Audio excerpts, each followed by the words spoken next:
All right, Fearless fam, I am so excited to bring you Jade Hewitt. She is a women's sports professional photographer and runs her own company, Jade Hewitt Media. She played college softball while pursuing her undergraduate degree in studio arts and also has her master's in film production. Her professional softball career began with the Dallas Charge, part of the National Pro Fast Pitch.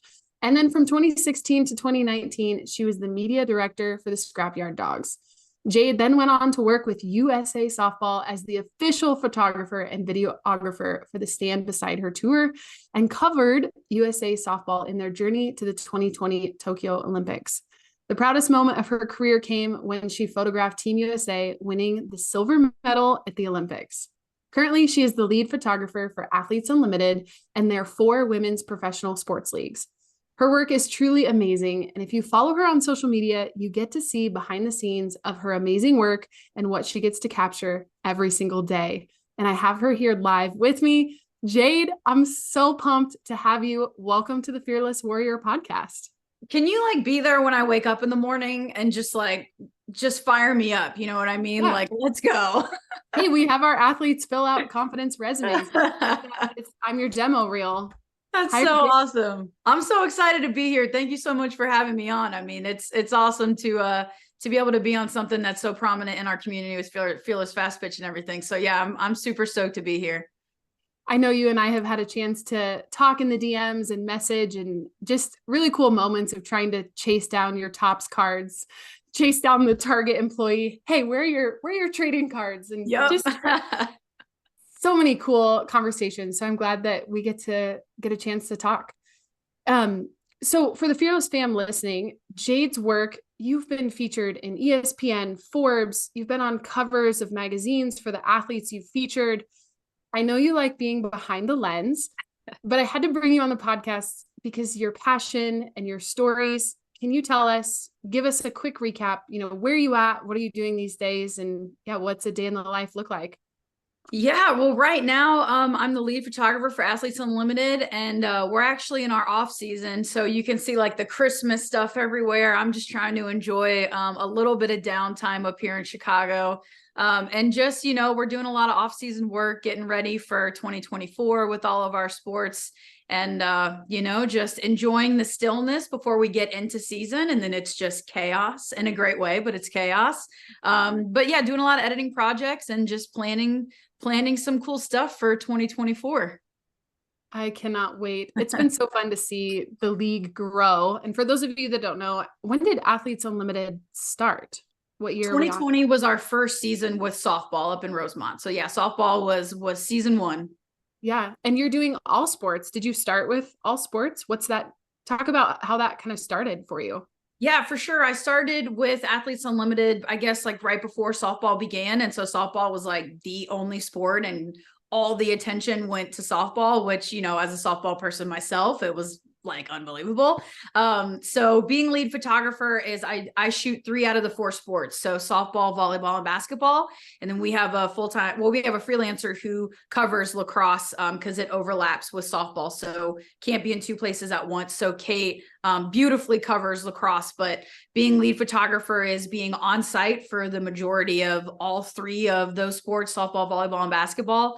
And a lot of shooting and a lot of editing. And yeah, it's been a really interesting experience to go from softball, which as a sport that in your bones. And then I went to volleyball and I was like, hi, I'm new here. I don't know what is happening. And so that's been a really interesting part of the photography journey of going from a sport that backwards to a sport that you don't know where people are going and what they're doing and all that. So AU has definitely given me the platform to, giving me a chance to grow and learn some other sports while also, we wait all year for softball. So, everybody knows it. We wait for softball. So yeah, it's a pretty wonderful company that's doing some really good things. So, well, and I think it's really fun too, because you're not just a photographer. And everyone that I've talked to that is a player in, the draft and how the system works is you're not just showing up and playing. The concept of it is that you guys are on the ground floor and you're not just showing up and, here's this event and we're done. I mean, you're doing a lot behind the scenes to advocate and to grow, as someone on the staff. Can you Yeah, talk about that? absolutely. That's been like one of my favorite parts of it. Like obviously the photo shoots and the games and the lights and all that are really fun, but I get so many DMs and emails from girls that are in junior high and high school up to like graduate students who are like, I want to work in women's sports, or I want to work at AU or in this space, or whatever the case may be. So getting the chance to really dive into that and really trying to like get as many girls in this space as possible is like, that is what really just like melts my heart beyond anything else. I've had like middle schoolers message like or their parents are like, hi, we're doing a book report and we need pictures of the players. And then like I just talked to this girl last week, and she was like, and she's in grad school, I think, writing like a thesis paper on women's sports. Like everywhere in between, you get a chance to, through the lens of AU, no pun intended, but through the lens of AU, you get to impact a lot of different areas, and you get to, talk with a lot of girls who in 5, 10, 15 years are going to be in this space. And that's what really kind of fires me up. And it's a lot of fun and something that I never really planned on doing or intended, but it's been like the biggest blessing of all time. Well, and being able to advocate and show what's possible. I think a lot of us, myself included, if I was self-aware and knew that I wasn't going to be able to either have that opportunity to play pro softball, even if I was talented enough, that there are so many different ways that you can stay involved in the game. And I think primarily we think about, well, I could either play, right, or I could coach. And how many college athletes will turn around and become, a grad assistant or get into lessons, but you're living, breathing proof that you can be involved.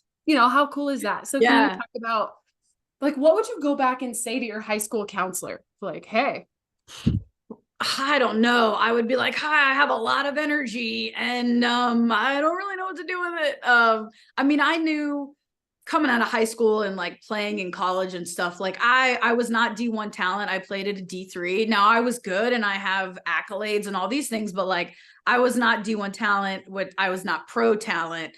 And I knew that pretty early on, like when I was 12, I'm sure I was like, I want to be a pro softball player, but eventually you're like, let's take a look in the mirror. So, I was like, how can I kind of really stay where I'm comfortable? And I think that was probably the first thought, was like, where can I stay with something that I'm good at, rather than like, how do I stay working in women's pro sports? Like no one thinks about that when you're like 13 years old, but that's kind of what it developed into, was how can I work in this space, and eventually realizing that I can make an impact in women's sports other than playing on the field, which was never going to happen for me, but what else can I do? And that's what I really try and teach those young women who are in middle school or junior high and high school, whatever the case may be. If you love playing and you want to stay in the game and you're a really good writer, like go work for a women's news outlet company. If you want to go into business, like go own a team. If you want to go into the medical field, go be an athletic trainer. If you want to be an engineer, go work for Wilson, go work for Louisville, go make some bats. You know what I mean? Like there are so many professions in this space, whether it's something that's already established, something like, content or media, or it's something like you, where you built your business from the ground up, that was your idea and yours alone. There's so many different ways that you can stay and work in this space. And we need those people. Like if you're 16 and you're listening to this, we need you. Like I'm telling you right now, we need so many women that want to be here and that want to provide their experience and share their journey. And there's, unless you want to be like a helicopter pilot, which I don't really know how that would work in this space, or like a marine biologist, like you can work in this space with pretty much any profession. And I encourage young girls to play for as long as you can and ride that out, because you can never get those years back. But there's space for you, and we want you here for sure. I love that so much. I think often, how many times do we hear, I'm going to school for this, but I don't know what I want to do and I don't have this figured out. And I would love to ask you the question, how did you know you obviously went to college and you majored in arts and graphic design, and you were already probably in that space. When Yeah. did photography really start to take off for you, and how did you know that you kind of wanted to make a career out of it? Probably photography. I started with film or with I'll say video, because like I don't consider my dad's VHS recorder film, Spielberg or something. So I started off with video, and then eventually, I'll never forget, I had a teammate who was 2 years older than me, and her name was Jen McKinley, and she was into photography, and she brought her DSLR camera down to the field on like one of those optional mandatory days where it's like it's optional, but if you don't come, we'll know. Every athlete knows what that is. And I remember taking her camera, and I felt the click on that DSLR camera, and I'll never forget that moment. And I was like, yes, like I need one of these. And I went out and bought at my local camera shop a Canon Rebel 1. Like now they're on like the 7s or something. This, I don't even know if it had a number. It was just a Canon Rebel. And I was like, this. And so I just started shooting like everyone does when you start out. You shoot family and friends and stuff you're comfortable with. And that's kind of where I started. And then drifting into the Dallas Charge was just like, it was such a lucky scenario, because there wasn't anyone else at the time that was really shooting. There was one woman here in Chicago named Dina who had been shooting for a long time. But there was really no one else. And when I started out, like really wasn't that great, but it was just kind of like by default, there wasn't anyone else sending Cat Osterman images. So like she was going to post them because they were there and she had them, whether they were like great or not really that great. So that was just being in the right place at the right time. And I just, every year I've gotten a little bit better and a little bit better, just kind of like playing sports, and here we are now. So I love that analogy. I think that's something that you could talk about. Is I think we're so afraid to, quote unquote, suck at something, or be willing to start out as, hey, I'm not very good at this, but you're passionate, and you wouldn't get to where you are now had you not picked up the camera and just started. And so there's so many crossovers and analogies to sport. Yeah, absolutely. I feel like that helped you in softball when you transitioned? For sure. A sense of, I guess, commitment and determination, and of feeling like you're comfortable in a space that you can win or lose and you're still okay. If that kind of makes sense. And, there's like, it's just like anything else in life, photography, you fail every 5 seconds. And so being able to be in that comfortable space creatively, photo wise, and also being in the comfortable space of softball was kind of like where the magic happened. And I think that's what contributed to my kind of early success, if you will, was, that's kind of rare. I feel like, of being really lucky with those two things kind of merging, where it was like, fail, succeed, but I'm still in a place that I love. I still love being on the dirt no matter what. And so that was kind of like, like never, not giving up ever, because you love where you're at, Well, and that is a question that I would ask you is, does it feel like work to you? No, it doesn't. Now I say that it doesn't like shooting and planning and all that kind of stuff. Sometimes when you're like at AU and you're midweek and you have to edit 6 games and you're like, I just want to sleep, that sometimes it feels like work. But no, like I legitimately love taking pictures. Like Gwen Svetkis and Taylor Edwards got engaged, and I was like, yo, let's do a photo shoot. Like in the middle of season, everyone has too many things to do, but like I genuinely love taking pictures, whether I like go on vacation, I'm in the mountains, or I'm on the field or whatever. Like it doesn't matter. I love photographing, and I'm going to be doing that for forever. And so that part, that never feels like work. That's so good. Well, when we talk about being in the flow, when you're in the flow and you're doing what you love, time passes really quickly. And I would even guess you've had editing sessions. I love your posts on Instagram where you give us behind the scenes, the editing process. Yeah. Tell us about behind the scenes of, like you're in the dugout and you're on the field and on the sidelines. Do you take the fly on the wall approach, or do you feel like you're one of the athletes?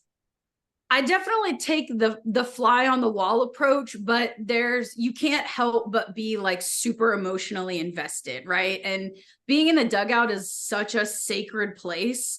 I mean, it's players, coaches, the trainer, and me slash content. Like that's a very, very small group of people.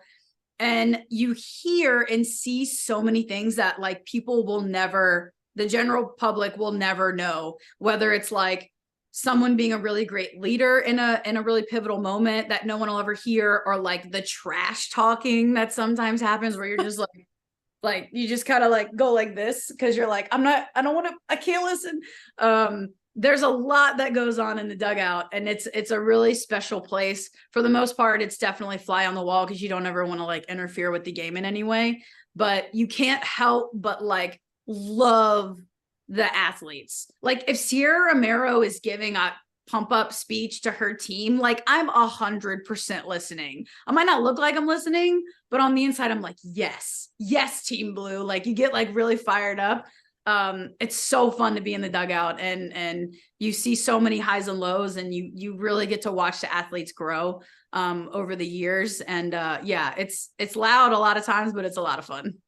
Yeah, I would love to be a fly on the wall with you if you ever need a second shooter. Yeah. Talk about like, some of those moments you've gotten to see Kat Osterman's retirement. You've gotten to photograph Team USA winning a silver medal. Like what, from the perspective where you're at, what are those moments like? And what are some of your favorite moments that you've gotten to capture? Sometimes it's really hard to separate personal feelings between what's going on. So like Kat is walking off the field for the last time in her retirement, and I'm trying to take photos with like tears getting caught in the camera, which sounds so cheesy, but like it's 100% true.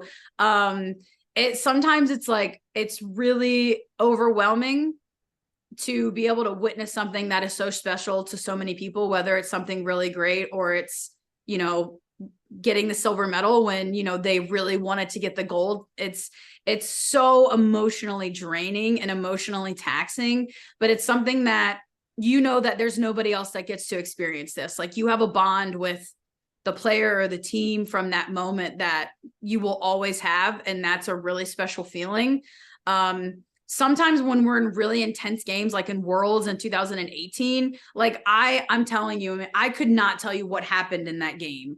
Like it's almost like a blackout where you're like, you're so excited. You're trying to get the right shot. And it's like, I've gone back and watched highlights and I'm like, I have no idea that happened, like it's a lot of intensity. And I think it's really just about when you care so much. Cause I've photographed high intensity basketball games. And though I love our basketball athletes, I don't have that exact connection that I have with softball where it just feels so emotional. So yeah, I wish I could tell you that I was like one of those photographers that's just like a stone wall, but on the inside, like, I've cried several times, Yeah. when big moments happen. So yeah, it's pretty special to witness those moments and to give the athletes a memory too. That's the other really big part of it is, I'm capturing Kat's first and second retirement, wink, wink, to be able to give her that memory and, to hang a photo on her wall and look back on her career and,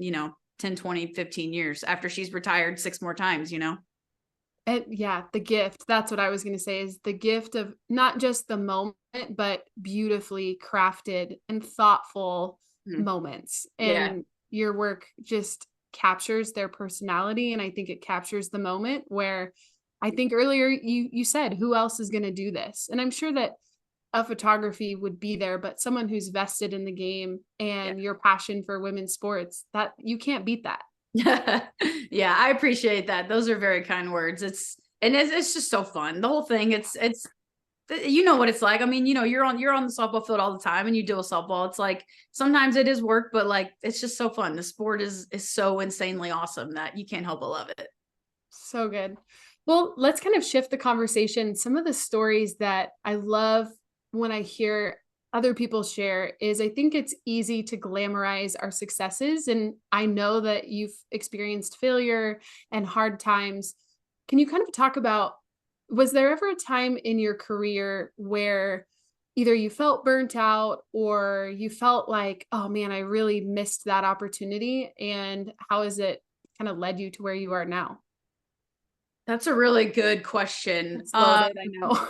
Yeah, no, that's like a great one, especially coming from the art community where like critique is such a heavy thing. Like I always tend to focus on what's not great, you know what I mean? So I love that kind of question. I think I have it's a little bit of a two-parter. I think when I look at the kind of day to day, it is a photo shoot. When you go to a photo shoot, you have such an open mind, and you're trying to accept a lot of different possibilities, a lot of different options, and you 100% fail at photo shoots, if not a handful of times within an hour span. So for example, if I have an athlete and I'm communicating with them and I'm saying, hey, Sydney Romero, we're going to do this shot. I'm going to shoot you like this because I want it to be like this and you're going to look like this. Okay, great. And then we'll do it.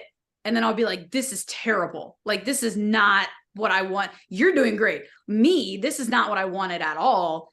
I bombed this. So then one of two things can happen. I can either say, okay, let's just cut ties and move on. Or I can say, are we going to mold this? Are we going to shape it? Can we continue to improve this to where it is something that's really good? And I think in that moment where you say, like, this is not good is really important, because you want to be able to acknowledge what is good and what is not, and be able to quickly adapt and make decisions.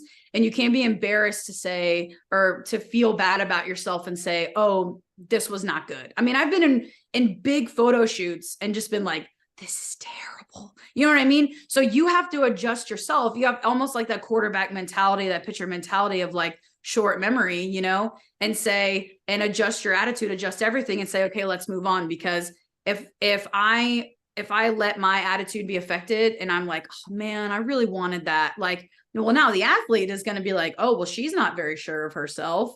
Whereas if I can say, nope, this isn't good. Let's do this. Here's the game plan. This is why, this is how we're going to do it.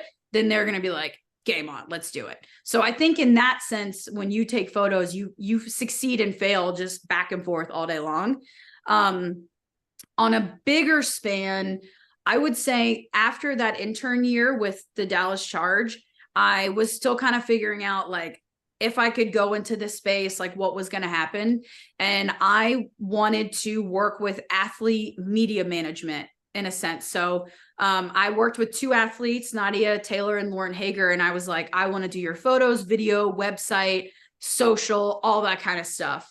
And I just didn't love it. Like it was okay. And Nadia and Lauren are tremendous human beings, but I like didn't really love it the way I thought I would. And it just kind of like fizzled out. And I kind of look back now and I'm like, that was not really a success.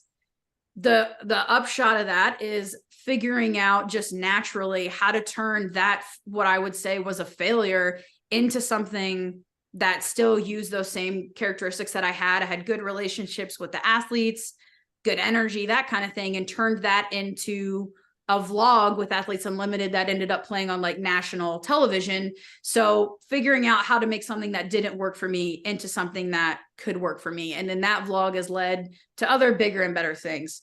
So yeah, it's kind of like no one really likes looking back at your failures, but you can still say like what was good and what was bad, and then take the good stuff and then move on and continue to kind of build off that. That's amazing. A good friend loves the quote, "Here is on the way there." Oh, that's a great one. Yeah, if you don't ever get to the here, you would never get to there. Right. Yeah, for sure. Yeah, absolutely. And I mean, the whole journey is just a constant, you know, succeed, fail, over and over and over. I mean, it's literally the same as being an athlete, especially in our sport, you know? So, yeah, I think a failure is definitely part of the whole thing that makes the successes like a little bit sweeter, you know? So. Well, I know we kind of asked this question, but you know, if we talk about the flip side of that coin, what, you know, besides the silver medal, or maybe we talk into that, what are some of your favorite moments? Like beyond those moments, are there any other times that you just felt so much gratitude for your journey? Yeah, I would say the biggest one is probably, you mentioned it like right out the gate, but the Topps cards has just been like the most wild adventure ever. especially with us being in Barnes and Noble and Target this year, which was just bonkers when you think about it. So that is so emotional for me to see the Sam Fishers on an actual like Topps card, knowing that there's some like 12-year-old out there who's like trading those things away, or trading to get them. Not that you would trade Sam Fisher. But yeah, I would say that has been really special. And also that's been really special because, we kind of mentioned this before we started recording, but someone like Ashley Burkhart, who played, back in the day and played that year and put in her time, where all of those athletes that did that and that put in those years in pro softball before this have contributed to something like Topps cards. And they might not be on one, but all those girls that kept the league going to now, and some of them have spanned across both. It's really special to be able to have that Topps card moment with those girls. And, especially the ones that just were really there as kind of the foundation, for all those years ago. So definitely the Topps card. The other one, I actually have never really like vocalized this, but on a day like National Girls and Women in Sports Day or World Softball Day, when I am just being tagged like every 5 minutes, that's like the best feeling, like 100%. It's just the coolest thing when you see your picture be girls' profile pictures or on websites and stuff like that. And that is just when stuff can feel like it's a lot at work, and when you're tired, not like, there's just certain things where you're like, man, that's why I do this. You know what I mean? Like, it's just a really special feeling when that happens. So I have a lot of really big moments, but I would say like the Topps card, the Olympics, the day-to-day stuff, those are probably my favorite. That's awesome. I love that. Well, we're just riffing on some things. What message would you want to send, if you're speaking to some of these opportunities that, we may didn't realize or have as the game continues to grow? Where do you see the game growing for the next generation? Like, what are you excited about? I hope that there is that being like a women's sports photographer or working in the women's sports space, I hope that just like disappears to where no one cares. Like, I have a friend at Athletes Unlimited who had like, she made like a whole campaign of like, I hope one day that it's not even like a factor. And that's kind of the goal, is where, women's volleyball selling out a football stadium is not like the biggest news on the planet. That's how it is. You know what I mean? Like, I hope that that's how it is one day, where, trying to tell girls to come work in women's sports is not like a task. They're just like, yeah, like, I'm going to go work in women's sports. It's going to be great.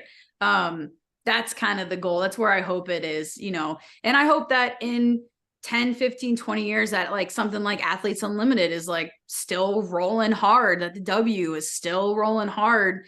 And the statistics on women's sports and the money invested in women's sports is just like a new graphic comes out every day where you're just like, what? Like, it's amazing. And I hope that someday soon that it's not news anymore, because it's expected. It's the way that things are. And I think we're definitely going in the right direction. So, but we still got a little bit of ways to go. Yeah, but it's fun to see those stats. And yeah, Husker volleyball is electric right now. And yeah, I think the jokes are hilarious too, of what's the shirt that's going out right now, is Nebraska's a volleyball school.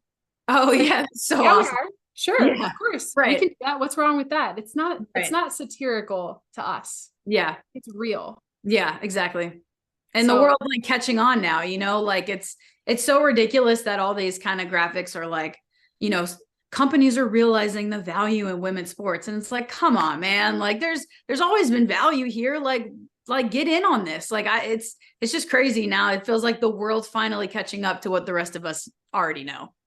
Yeah. Well, and look at the College World Series too, the viewership and the excitement, and not to compare because it's apples to oranges, but you think about the electricity of watching a fast-paced softball game. To us, that we don't really put much stock into that, because we know that that's what the game is. It's not faster or slower compared to baseball. But now baseball has pitch timers and pitch clocks, and they're trying to speed up the game, and everything's changing. Well, where do you think that came from? Right. It's like, well, we've been doing that. We've been having some 2-hour games. We're not out there for 4.5 hours playing baseball. Yeah, Yeah. that's such a great point. I mean, yeah, that's so accurate. Yeah. Well, I would be missing a huge opportunity to ask you. This is one of our favorite questions to ask every podcast guest, and I know it's going to be an amazing answer. You are a time traveler and you can go back in time and give your past self one message. What would you tell yourself? That the grind matters. I think throughout my career, when I look back on like what has built my photo character, it's the grind. Like it's waking up at 4 a.m. for those shoots in college where I would go shoot recruiting videos. And like, I don't even think about those now, but like there's so much that's just like not fun. That's a grind that you just have to do those for years and years and years and years. And it matters now. And to not ever doubt that, or not ever kind of like quit on that, because even now, like setting up media day, like flying into a city, setting up media day, then and there, and then coming back at 6 a.m. the next morning, like there's a lot of it that is just kind of rough, but that grind, all those years, all that time you put in, all that effort you put in, all those days that I would wake up at my friends' slumber parties and I would be the first one up and out the door before they woke up because I was going to shoot recruiting videos, that all of that matters. And that is stuff that you can't just teach that to somebody. You know what I mean? Like, and the same can be said for any athlete, pro athlete or whoever could say the same thing. But that, don't ever be discouraged by the grind, because sometimes it just kind of sucks and you just got to do it and do it and do it until, maybe one day when it gets a little bit easier. But, the grind is really, really valuable. And also to stay true to who you are. There's been several moments in my career where, whether it's something as simple as like a social media post or dealing with a coworker, an athlete, or whatever the case may be, is trusting your gut on what you stand for and who you are, and not deviating from that just because of other people or a social media trend or whatever is kind of cool at the time. Stay true to your gut, because you can feel those kind of things in your gut, and when when it's right and when it's not. So my mom would be proud of that answer, I feel like. So yes, I guess staying true to who you are is my other one. That's awesome. I love your thoughtful responses, and this conversation has been so amazing. I know that you're going to continue to post your work and behind the scenes on Instagram. You're most active on Instagram, right? Yeah, Instagram. I'm on the Twitter, or the X. I don't know what the kids call it these days. And and on my website, just jadehewittmedia.com. But wait, hold on. I have a question for you before we stop this, because all right. I know that you were an umpire for like 7 years. Is that correct? Yeah. Okay. So I have to tell you that my dad, like some parents want their kids to be like a doctor or a lawyer. My dad wanted me more than anything else in this life to be an umpire. He still wants me to be an umpire. Wow. And like, I read that you were an umpire and I was like, my dad would trade for you in a heartbeat. I don't know if you remember this, but on Disney Channel, like literally 20 something years ago, they would highlight like teenagers and their kind of odd jobs. And there was one girl who was an umpire, and they showed her umpiring, and she would be like in her bedroom, like practicing calls. Oh yeah. And my dad was like, that's my dream daughter. So it's just, I literally saw that and I was like, I have to ask her about it, because you're my dad's dream child. But you know what's funny about that is I have an uncle that was an MLB umpire, and hearing his stories, wouldn't that be amazing if your goal was to become a women's professional umpire? Like, what if our game, yeah, I mean, that opportunity is here now. I still do keep in touch with a lot of my umpire friends. And if I didn't have 3 young kids and I wasn't coaching, I probably would pursue umpiring, but it takes some thick skin, some like seriously thick skin, but it's fun. Yeah. He actually made me be a soccer ref, which like I hated with the fire of 1,000 suns. But yeah, being an ump in softball is just, that's a whole different kind of person that I'm not. So like, kudos to you, my girl, because that's just wild. Hey, you never know. I still got my shirts in the closet. That's another See, career choice. We I'm could say, right. right? You want to stay involved with the game? Why not be an umpire? It's everywhere, all the opportunities. They've Sorry, been I just had to running. ask you about Oh my that. gosh, I love it. They've been running I think you can have up to a 4-man crew, which they don't really do a good job of showing it on TV, which is kind of another concept of being a fly on the wall. If you're really good at being an umpire, nobody notices you. Right.